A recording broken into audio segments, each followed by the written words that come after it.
So I get asked this question all the time. And the question is, what happens when two dismissive avoidant attachment styles start dating or seeing each other?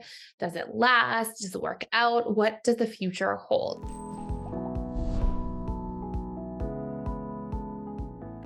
So I want you to first understand that for every single relationship, there are 6 stages of a relationship. Now, this is originally based off of the work of Dr. Susan Johnson, but I think it's really important that we separate out the dating and honeymoon stage. So you'll see in the early stages of dating that we have the dating stage. And essentially, the dating is the vetting stage of relationships. It's getting to know somebody, spending time with them, hanging out, and seeing how things progress. And also asking the right questions to understand if it's a good match, to see if what this person's needs are in a relationship and what their standards are a match for you and vice versa, and if you get along. And also if there's that sort of chemistry that will allow that connection to sustain and to continuously grow. Then we have the honeymoon stage, which is essentially characterized by when we make a commitment in this relationship. And when we get into the honeymoon stage, we have all of this elevated oxytocin and dopamine and serotonin, the attraction neurochemical or bonding neurochemical, really, and something called phenylethylamine, which is actually the attraction neurochemical. So we have all of this, heightened neurochemistry. We feel good. And then we go into the power struggle stage, which is the, most difficult stage statistically in relationships. It's statistically where most relationships will break down. And we'll generally see the dating stage last for about 0 to 6 months, the honeymoon 6 months or so to a year and a half, 2 years. And then the power struggle stage can actually go on forever. In other words, we can actually see, and I would see, clients come into my practice all the time where they would come in and they'd been married for 15 years, 20 years, 25 years, 30 years, and they had never made it out of the power struggle stage. And really what the power struggle stage is it's still a power struggle. It's a war for power. It's about who's right, who's wrong, who's good, who's bad. And the main characteristic of somebody stuck there is that they're not breaking through conflict. They're not having conflict that actually gets resolved, that actually gets broken through in relationships where it's like, "Oh, I see why you feel this way and I understand, and now we can break through this pattern and stop it from continuously happening by recognizing how each other feels around these things and taking action steps or strategies to mitigate these problems," right? So let's just say, for example, in the power struggle stage, and I will get to 2 Ds in a relationship here in just a moment, but let's just say in the power struggle stage that you have um, somebody in a dynamic where they have this trust wound and somebody else has a wound of feeling invalidated. If these clashes come up between the wounds, it's like rather than just making your perspective wrong, you shouldn't feel like that, or I shouldn't feel like that, or shoving things under the rug and then just pretending like everything's okay later. Instead, we're like, "Oh, I get that you struggle to trust in this context, and I'll try to be more transparent around this situation so you feel like you can trust me more. And if I feel invalidated, then you can be more validating, and we'll actually work on that together," right? So it's about understanding each other's wounds and fears and actually taking action steps to mitigate them. So then we'll move through the power struggle if we get there. The vast majority of people actually who are insecurely attached have a hard time even making it out of the power struggle, unfortunately.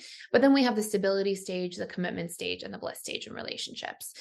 So, I'm telling you all of this for context because it actually applies to two dismissive avoidance in a relationship together. Here's what generally happens.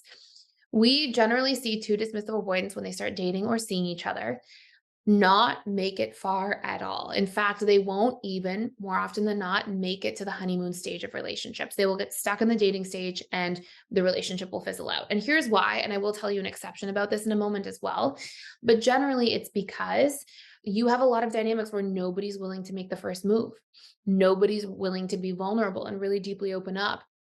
There's like a connection there, and oftentimes they can infatuate with each other and actually have like infatuation, a crush, feelings, but it's like infatuation without progression. Like it's so difficult for two avoidant individuals in a relationship to actually pick up steam.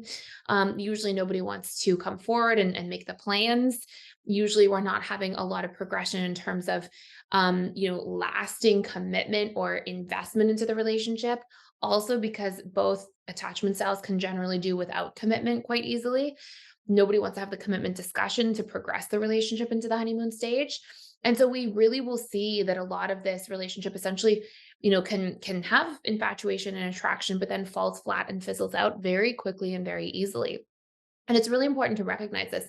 Now, there is an exception here, and the exception to this tends to be if somebody also is dominantly securely attached. So we can be like, dominantly securely attached, but have a little bit of DA characteristics or tendencies. We can definitely have that secondary attachment style. And I have other videos about that on this channel, but we can have that secondary attachment style. And if that's the case, we can see an exception where the securely attached person will be more vulnerable, will let their guard down, will let the person in, will be more patient, will drive the relationship forward and open up and have those discussions. And generally, we can see those dynamics actually work out quite well. But without that, we can see major, major struggles. And I will say as well that a fearful avoidant, dismissive avoidant dynamic is quite different from this because the fearful avoidant has that anxious side. And so we'll see a different parallel there. So with that being said, if you are interested in understanding more about the 6 stages of relationship and actually how a dismissive avoidant tends to show up in all of those 6 stages, their wounds, their fears, their pain points, their communication patterns, how to disrupt a lot of these patterns so that you can move through the challenges with a dismissive avoidant and become more securely attached together faster, I have a course you can check out for free down below. And it's all about the dismissive avoidant in all the 6 stages of relationships, what to do, how to heal, what to understand. And you can actually check out all the other attachment style courses and how they tend to show up across those 6 stages as well. So you can kind of get the intel on what's coming down the pipeline, what to be aware of, and also the most effective and direct steps for healing in the shortest period of time. So I'll leave those links down below. I hope you enjoyed this video. I hope this answered your question that I've been seeing in the chat a lot lately. Thank you so much for sharing, for asking, for stopping by. If you did enjoy this video, please consider giving a thumbs up. It super helps the algorithms, and consider liking, sharing, and subscribing as a whole. Thank you so much for watching.